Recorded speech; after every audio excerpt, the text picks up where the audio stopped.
Among all the teachings found in Tibetan Buddhism, there is one concept so profound, so central, and yet so frequently misunderstood, that every other practice, from meditation to compassion, revolves around it.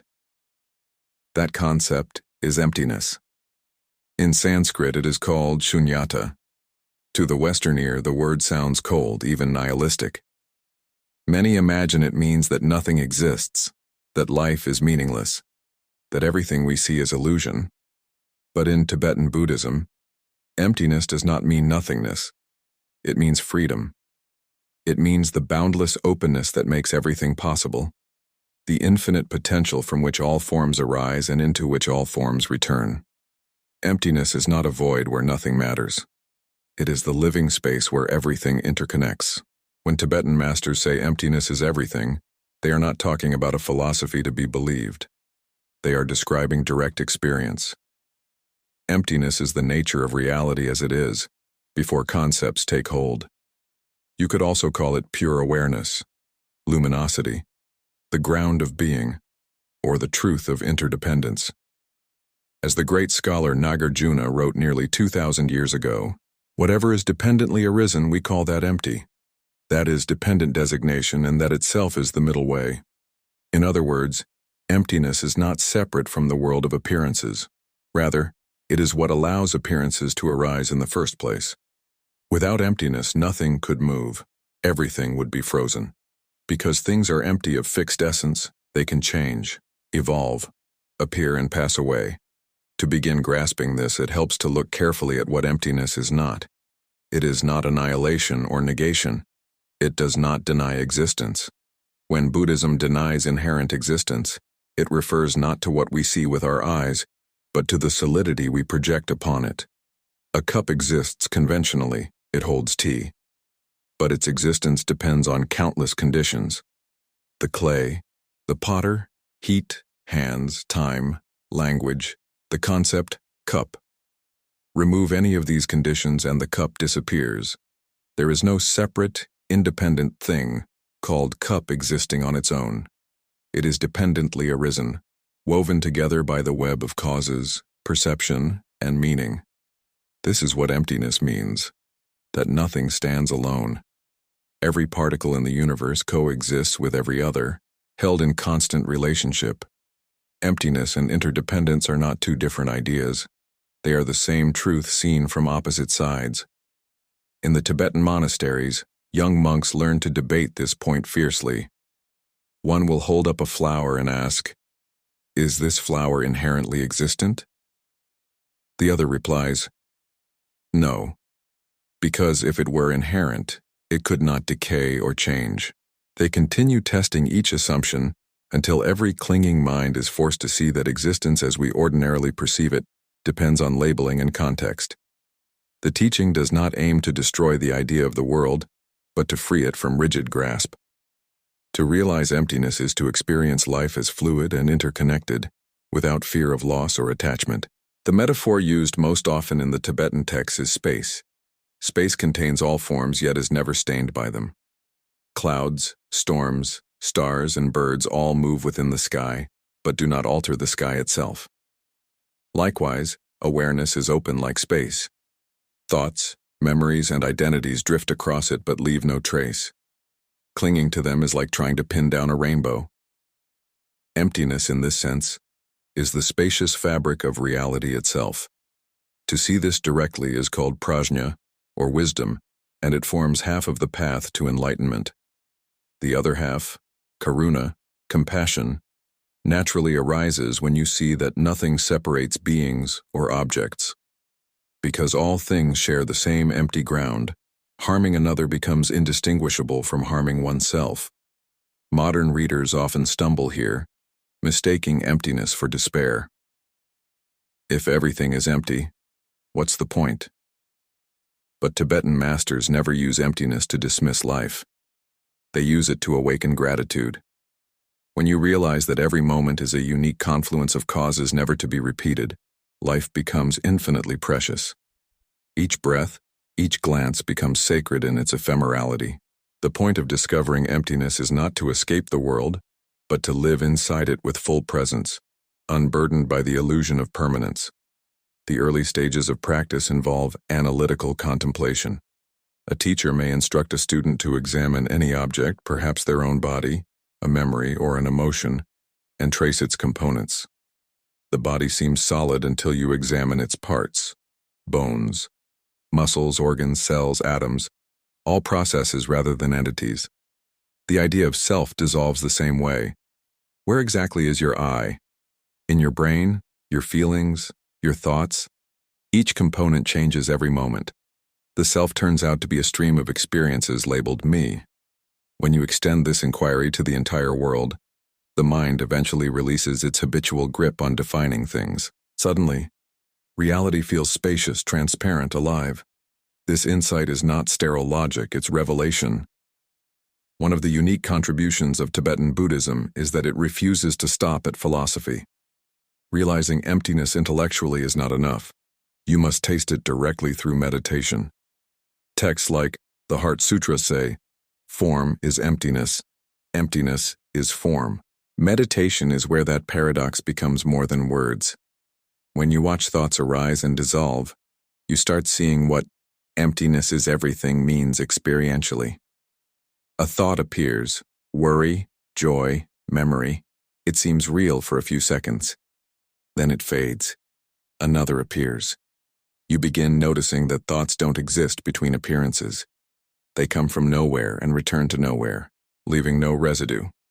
The mind itself, the ground from which they arise, is open and luminous. That openness is emptiness. Meditative traditions like Mahamudra and Dzogchen take this realization further. They teach that emptiness is not an absence but radiant clarity, the knowing quality within awareness. The term used is rang rig, self-knowing awareness. When you rest without distraction, that awareness reveals itself as both empty and luminous. Empty because it cannot be grasped as an object, luminous because it knows. This union of emptiness and clarity is the essence of mind. When you experience it, you understand the famous statement from the Dzogchen Tantras. Emptiness is not blank. It is the ground of spontaneous presence. That spontaneous presence expresses as compassion, creativity, and intelligence, the play of awakened mind. The radical message of Tibetan Buddhism is that emptiness and appearance are inseparable. You don't need to destroy phenomena to find truth. Every perception already displays emptiness if you see clearly enough. The form of a mountain, the sound of rain, a child's laughter, all exist vividly, yet none possess fixed nature. They shine like reflections in a mirror. Emptiness does not erase their beauty. It makes it possible. Because they are empty, they can unfold endlessly. Reality, far from being meaningless, is infinitely meaningful precisely because it never freezes. This insight also explains suffering. The Buddha taught that clinging turns emptiness into pain. When mind mistakes transient appearances for permanent realities, it resists their passing and feels loss. The cure is not indifference, but understanding. When you stop demanding that things stay the same, suffering releases naturally. It's not that problems vanish, it's that you recognize them as waves within the ocean. The wave and the water are not different. Emptiness and suffering share the same nature, momentary play of awareness. Knowing this frees the heart. A well-known Tibetan meditation called the 4 emptinesses guides practitioners through this transformation. First, observe external objects and see that they lack solidity. Second, observe the senses and understand that perceiver and perceived arise together. Third, observe mind itself and see that it has no color, shape, or location. Finally, rest in awareness beyond subject and object. Each step collapses another layer of illusion until all boundaries between inside and outside dissolve. At that moment, perception becomes vast. Everything feels both vividly present and light as air, a simultaneous experience of form and formlessness. Masters describe it as discovering the universe breathing through you.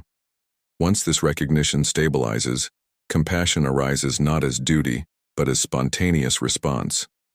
Because emptiness reveals all beings as interwoven, their joy and pain echo in your own heart. This explains the Tibetan emphasis on the union of wisdom and compassion. Wisdom sees emptiness, compassion moves within it. They are two aspects of the same realization. Without wisdom, compassion becomes attachment. Without compassion, wisdom becomes cold abstraction.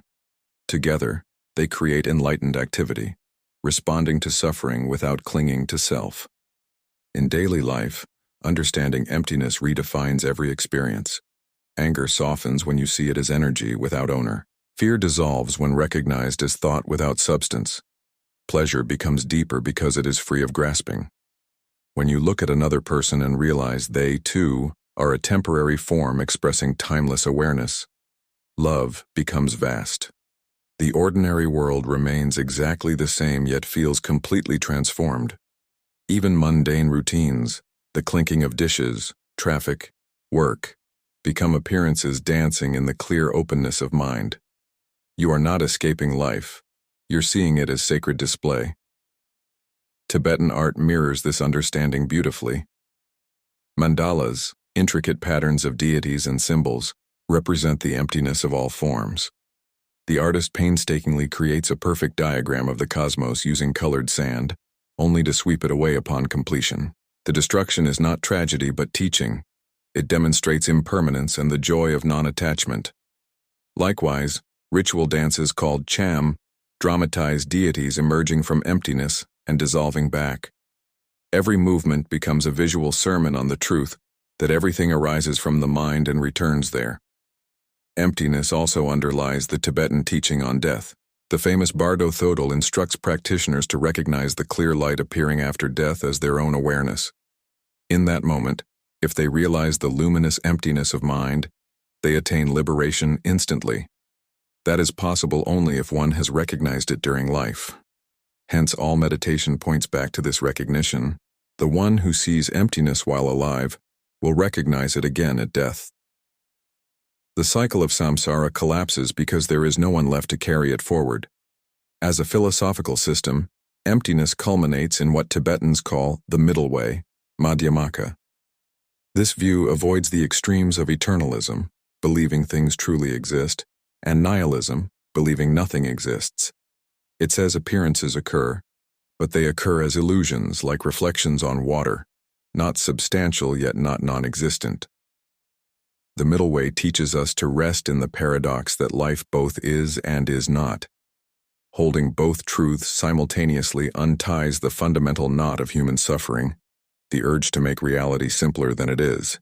Most misunderstanding of emptiness stems from grasping at one side, reifying or negating rather than holding openness. A Tibetan master once explained emptiness to a student by pointing at her reflection in a mirror. "You are seeing her clearly," he said. "But where is she located? Touch the mirror, and she disappears. Yet while she appears, she smiles, breathes, moves. That is the world, appearance clear and empty." Then he added, "The problem is not that the world is illusion. The problem is thinking illusion and reality are different." By now it becomes apparent that emptiness permeates everything: body, thoughts, sky, emotions, even enlightenment itself. There is nothing outside it. Emptiness is the ground, path, and fruition of all Buddhist practice.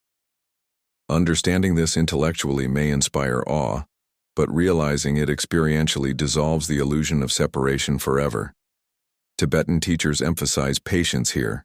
Grasping emptiness too quickly can generate nihilism. It must mature alongside compassion so that the heart and intellect balance. This profound harmony of emptiness and love defines the highest training in Tibetan Buddhism, the practice of the Bodhisattva. The Bodhisattva vows to remain in the world of form, helping others realize emptiness. They know there is ultimately no self and no other. Yet out of that realization springs limitless empathy. As Shantideva wrote, "When neither self nor other can be found, how can there be selfishness? Therefore, one works effortlessly for the welfare of all." To live this way is to embody the truth that emptiness is everything, free yet responsive, unattached yet compassionate. When a practitioner has spent years contemplating emptiness intellectually and tasting it through meditation, a remarkable shift occurs. It is no longer just a philosophical construct, but the actual texture of experience. The world does not disappear, it becomes transparent. Pain remains pain, but its solidity dissolves. Joy shines brighter, though without grasping. Whether sitting in silence or walking through a crowded city, everything feels spacious, fluid, and weightless. Fear of death softens because there is no fixed self that can die, only patterns transforming endlessly. The Tibetan masters describe this realization as discovering the sky within experience, unbounded and indestructible. Understanding emptiness also changes how we relate to time and destiny. Ordinary perception divides existence into past, present, and future. We speak of becoming someone or losing someone, as if life were a straight line. Recognizing emptiness reveals that these divisions are conceptual conveniences. In reality, every moment is a fresh creation. Past and future exist only as thoughts arising now. This means the present moment carries infinite potential because nothing about it is fixed. Karma, which many fear as a chain from the past, becomes empowerment instead of prison. If mind has no inherent essence, then its patterns can change. Every instant of awareness is a new beginning. This is why the great masters say that the realization of emptiness is the realization of infinite possibility. In the everyday world, this understanding is profoundly liberating. Because things have no fixed nature, they can be healed, transformed, or transcended. Relationships can change because they were never bound by permanent character traits. Societies can evolve because their institutions are also empty constructs. Even negative emotions like anger or desire become workable energies when seen as transient appearances of awareness. Emptiness means nothing is static, and therefore nothing is hopeless. From the standpoint of the highest meditation schools in Tibet, Mahamudra and Dzogchen, emptiness is not an abstract idea to be applied to phenomena. It is the intrinsic nature of awakening itself. In Mahamudra texts, the master Tilopa described it as the mind's naked awareness, open like space beyond effort. In Dzogchen, emptiness is called the basis of Rigpa, the timeless knowing that precedes every thought and perception. When practitioners rest in Rigpa, they are not visualizing or analyzing. They are resting as the vast luminous emptiness that knows itself. All appearances, inner and outer, arise and dissolve within this ground like reflections in a crystal ball. The practitioner no longer distinguishes inside from outside, subject from object. This is what it means when scriptures say, all phenomena are none other than the play of mind. The natural state of mind, empty yet lucid, is described as the union of openness, clarity, and compassion. Emptiness is openness, the space that allows everything. Clarity is the knowing capacity inseparable from that emptiness. Compassion is the natural radiance of that unity, the spontaneous tendency of open awareness to express as care. These three qualities form the three kayas: Dharmakaya, essence of emptiness; Sambhogakaya, energy of clarity; and Nirmanakaya, activity of compassion. They are not three separate realms, but facets of one jewel, your true nature. When awareness recognizes itself, this trinity expresses naturally. Helping others, creating art, or simple kindness all become spontaneous expressions of emptiness realized. From this ultimate perspective, even the concept of emptiness disappears. The masters sometimes speak of emptiness beyond emptiness, or emptiness free from the extreme of emptiness. This subtle teaching protects against another trap, clinging to emptiness as if it were an ultimate thing. If you believe everything is empty, and hold to that belief rigidly, you have turned emptiness into another dogma, another object. The Buddha warned of this subtle attachment, saying that true realization leaves nothing to grasp, not even the idea of non-existence. The highest view, therefore, is self-liberation. Thoughts of existence and thoughts of non-existence dissolve by themselves the moment they arise, like snowflakes melting on a warm hand. When this view matures, ordinary life becomes meditation. The practitioner no longer divides activity and contemplation. Every perception, whether painful or pleasant, is recognized as the luminous play of emptiness. This is called non-meditation, not because one stops practicing, but because awareness no longer oscillates between effort and rest. You are resting as awareness itself. Beneath the surface of ordinary events, the vast serenity of emptiness hums quietly, like the ocean supporting waves. Outwardly, you appear normal, working, talking, eating. But inwardly, everything happens within a boundless expanse that nothing can stain. This is the true stability Tibetan Buddhism points toward. Even modern science begins to echo these realizations. Quantum physics shows that matter, once thought solid, dissolves into probabilities and relationships. Particles are not things but events, dependent on observation. Neuroscience reveals that the self is not a single entity, but a collection of processes, memories, sensations, judgments, arising dynamically. Every discipline that looks deeply finds the same conclusion the Buddha reached under the Bodhi tree. Fixed entities are illusions of thought. Reality is relational, fluid, contextual. The difference is that Buddhist training goes one step further. It shows how realizing this emotionally liberates the mind from anxiety and cruelty. Science describes emptiness intellectually. Tibetan practice allows you to live it in the heart. That is why compassion becomes the natural outcome of wisdom. When you see that identities are transient patterns in one vast field of awareness, hatred collapses. How could you harm another when other is just a temporary expression of the same ground? Imagine waves arguing over which is better while forgetting they are the same water. Realizing emptiness breaks that insanity. Compassion ceases to be moral effort. It becomes sanity itself. The Bodhisattva's love isn't sentimental. It's vision aligned with truth. Each act of service arises from knowing there's nothing to lose, because giver, receiver, and gift share one essence. This understanding transforms how you approach morality, relationships, and responsibility. Many assume that if everything is empty, nothing matters. But the opposite is true. Because everything interdepends, every thought and action echoes across the web of being. Your words vibrate through minds you'll never meet. Each seed of intention alters the field of cause and effect. Knowing this intensifies ethical awareness. You act kindly, not to accumulate merit, but because compassion reflects reality more accurately than greed. Cruelty denies interdependence. Kindness affirms it. In this way, emptiness becomes the foundation of the highest ethics, a morality not imposed from outside, but discovered within the fabric of reality. Daily life offers unlimited chances to experience this directly. When anger flares, you can look into it and notice its emptiness. What does it weigh? Where does it live? The instant you look, the emotion scatters like smoke.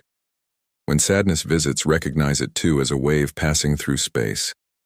You need not push it away or hold it. These micro-recognitions, dozens each day, train your nervous system to respond with equanimity. Bit by bit, stability grows. You begin living from the open sky rather than within the storms. In Tibetan ritual life, this process is mirrored symbolically. Deity yoga, the central Vajrayana practice, begins with dissolving ordinary perception into emptiness. Meditation texts instruct, all appearance dissolves into light, light dissolves into emptiness. Within that emptiness, a luminous deity arises, peaceful or wrathful, symbolizing wisdom and compassion. Then even that deity dissolves back into emptiness. The sequence trains the mind to create without clinging, to see all manifestation as self-expression of the clear light. It is artistry guided by realization. Every mantra, every visualization, is meant to remind practitioners that forms are dreams painted on sky. Even death is approached through this lens. In the Bardo teachings, at the moment of dissolving the elements, practitioners are instructed to recognize the clear light as their true nature. Those who have familiarized themselves with emptiness during life recognize that vivid radiance after death as home. For them, enlightenment is not achieved. It is remembered. That remembrance is liberation. Modern practitioners can bring the same contemplation into everyday routines. Washing hands can illustrate emptiness, the form of water shifting endlessly, the sensation changing instant by instant, the hand itself dissolving into perception. Conversations remind you of emptiness when you see that words have no inherent meaning apart from agreement. Even conflict becomes teaching when you realize both sides are projections of causes and perceptions. With practice, every experience, even boredom or fatigue, becomes a window into the groundless, luminous nature of reality. Advanced Tibetan texts often warn that misunderstanding emptiness leads to apathy. The antidote is to view emptiness as fullness. Because reality has no inherent limit, it includes every possible manifestation: the singing bird, the crying child, the movement of thoughts. Emptiness is the inexhaustible womb of creativity. The entire cosmos is its expression. As the third Karmapa wrote, "Since phenomena are empty, they arise infinitely. Since they arise infinitely, they are empty." To realize this is to see the world not as void, but as infinite play. Eventually, the philosophical distinctions, Madhyamaka, Yogacara, Dzogchen, converge in experience. Different words, one taste. That taste is freedom. You realize that you were never trapped by defects or conditions. Delusion, too, is empty and luminous. Suffering is a dream within the dream. Seeing this does not make you detached, it makes you tender. The world's pain becomes your own heart's movement, calling compassion into action. In the end, the phrase, "emptiness is everything," summarizes the entire Buddhist path. Emptiness is the ground. It reveals that reality has no fixed core. Emptiness is the path. It allows transformation because nothing is stuck. Emptiness is the fruit. It manifests as enlightened awareness that includes all worlds without attachment. To realize it is to stand where nothing and everything meet, to live without boundary, sincere and fearless. The mind that sees emptiness rests nowhere because everywhere is home. Imagine watching waves on an ocean. You might see form after form, yet the water never ceases being water. Emptiness is that ocean. Our lives are its waves. Realization doesn't make the waves stop. It frees them to move as expressions of one boundless sea. Within every birth and death, joy and sorrow, success and loss, the same clarity shines silently, unchanging. That clarity is emptiness, and that emptiness is everything.